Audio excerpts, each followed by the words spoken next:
Second segment of the show for today.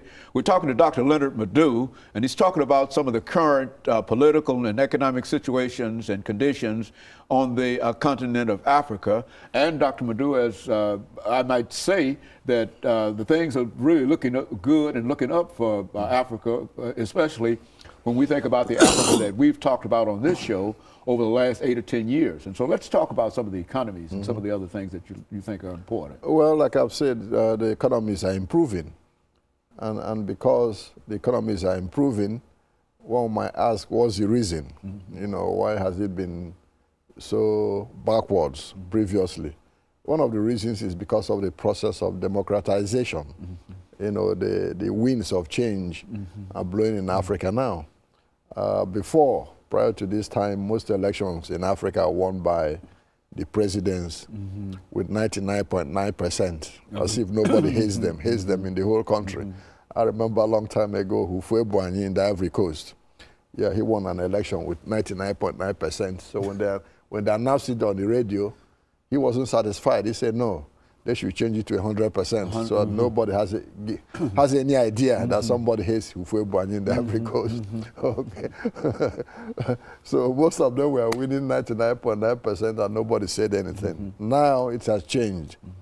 You know, even though we still have people who manipulate the elections, but still there are some, you know, elements that make sure that those elections are not thoroughly rigged.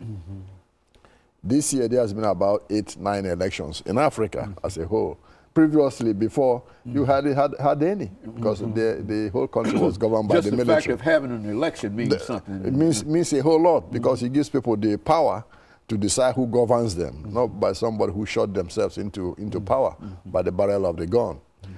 In Rwanda, you know, they had an election this year, which returned President Kagame to power. However, the election was not considered fair, free and fair. The main opposition leader, Ms. Agnes Ngabare, who came in to run, was detained and not allowed to run against Kagame. The main reason really is that she is Hutu. Now, in Rwanda, Hutus are still the predominant population. They are about 85% of the population. Kagame is Tutsi.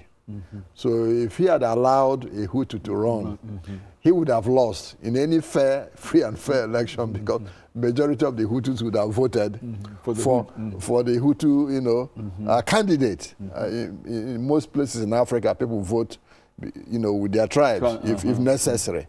So generally, Kagame would have lost, and he didn't want that to happen. So he won anyway, you know, in the election. In Burundi, you have President Nkurunziza, who was running for another term of office. All his opponents withdrew, you know, so he ran by himself because they were scared that they would be killed, and they were intimidated. So Nkurunziza was returned, you know, to power, you know, unopposed. In Tanzania, you know, a few days ago, or a week ago, President Kikwete, you know, was re-elected, you know, for a second term in office. The election was free, clean, and fair. He won by 67.3%. His party, you know, was a party founded by President Nyerere, you know, the Chama Pinduzi. It has been in power since independence. You know, so Kikwete was returned, you know, to power as president.